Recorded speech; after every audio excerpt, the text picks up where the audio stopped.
In 2006, Tite Kubo's biggest serialized series in Japan had finally reached the Western audience and aired on a station called Adult Swim in America, and that series was none other than Bleach. My name is Ichigo Kurosaki. I'm 15 years old. For as long as I can remember, I've been able to see the souls of the dearly departed. I'm a soul reaper. My name is Rukia.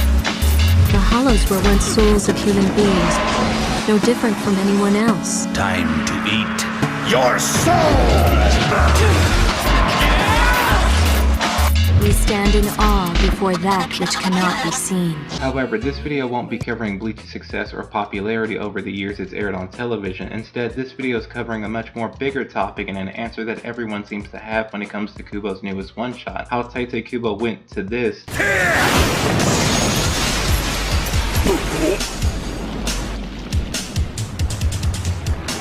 シャドの右腕をやったのはてめえか。だったらどうして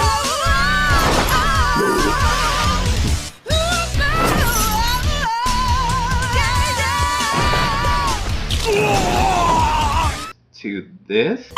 Now at the time of this video, Kubo's one-shot hasn't been released yet, and on top of that, this isn't a video based on factual information. Instead, this is just a video from my personal experience and enjoyment when it comes to this topic, and I want to dead this because I know I'm gonna get comments like, "This video sucks!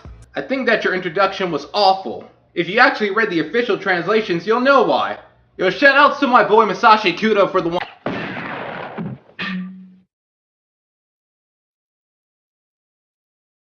But without further ado, let's begin.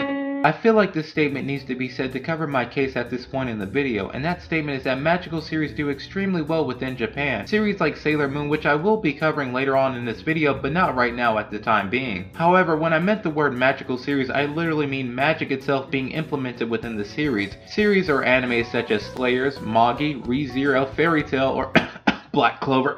And rather if you love them or hate them, these series by far are one of the biggest sellers and most well-known anime worldwide, especially pertaining to magic. But if you need me to showcase all popular magical girl series in Japan, let me run down the storyline for each individual series and why these shows are so successful and well marketed in Japan. So kind of think of this portion as a top 5 video going from least to greatest, but without further ado, let's begin. Coming in at the number 5 spot, which is my personal favorite, Futari wa Pretty Cure, or Pretty Cure for short. Nagisa, Masumi, and Hinoka encounter the Garden of Light, Nipple, and Nepple, who give them the power and transformations to turn into the emissaries of light, Cure Black being Masumi, who is my personal favorite, and Cure White being Hisoka, to fight off against the Dark Zone from leaking and infecting the realm of rainbows, which is Earth of course, with amazing fight scenes and fantastic sakuga from moments like these.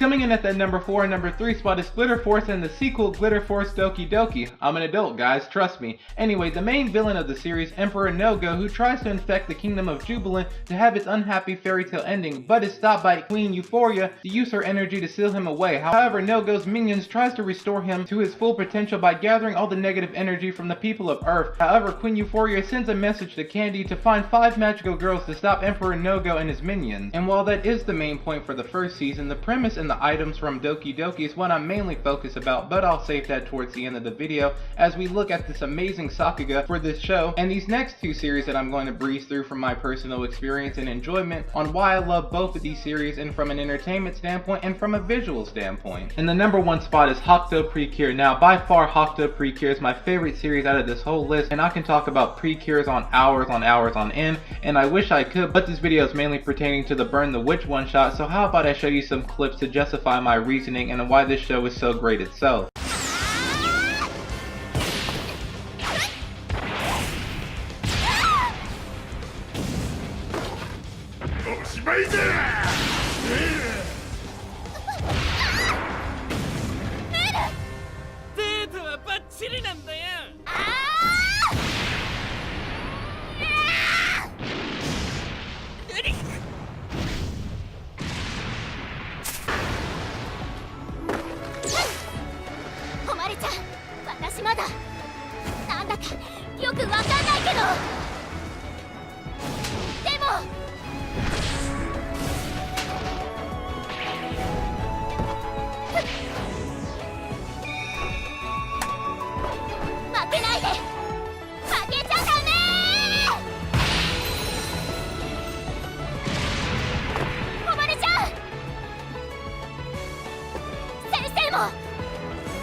Now, I did want to go over how these series don't really affect the Western or US market when it comes to Magical Girl series or Magic as a whole, but I don't have a lot of time to really break that down for this video. But if you're still a non-believer in Magical series being popular in the United States, let me go over a few animes and shows and show you how popular this genre really is, especially towards the American market. Little Witch Academia, Yu-Gi-Oh! My grandpa's deck has no pathetic cards, Kaiba, but it does contain the unstoppable Exodia. Madoka Magica.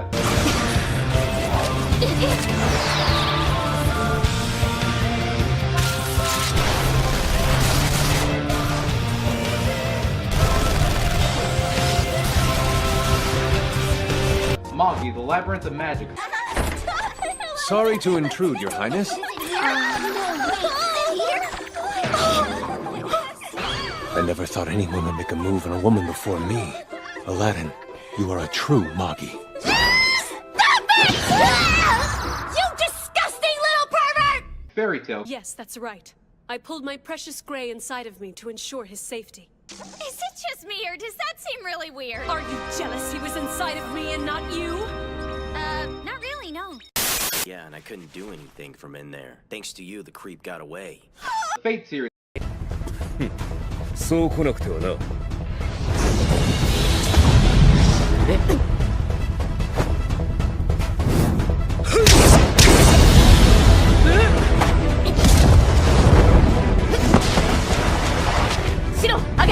And my two personal favorite, Kakashi. What do you know about anything anyway?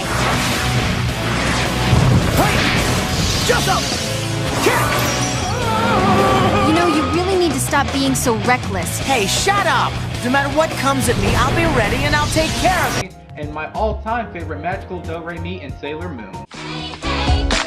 Let's get together, Do-Re-Mi, forever and ever. Now, if you've gotten this far into the video and you're probably wondering what is the conclusion, what is the overall message of this video, and why is Kubo going for a more magical witch setting than his usual typical Bleach or Zombie Powder philosophical setting, and there's two conclusions to the answer. There's a short conclusion and a long one. I'll cover the short conclusion just to get it out the way since it's the most basic and obvious one, of course. The basic solution is that if Burn the Witch ever does get picked up for a serialization, it would be a marketing masterpiece for the genre and for the transformations. We all know how amazing Kubo's art style is, so take that and apply that to a genre that sells extremely well in Japan, and on top of that there's also the toy market, which I know a lot of people don't want to hear, and that both from fans of Kubo and people that respect Japan as a whole. But please listen to me when I say this. If you listen to this clip from Did You Know Anime from the Cowboy Bebop interview, the same market and the same logic applies, if not more, in Japan as well as in America, when it comes to sales, figures, and overall people that just want to make money overall from a series. Because Bebop was originally meant to sell toy spaceships,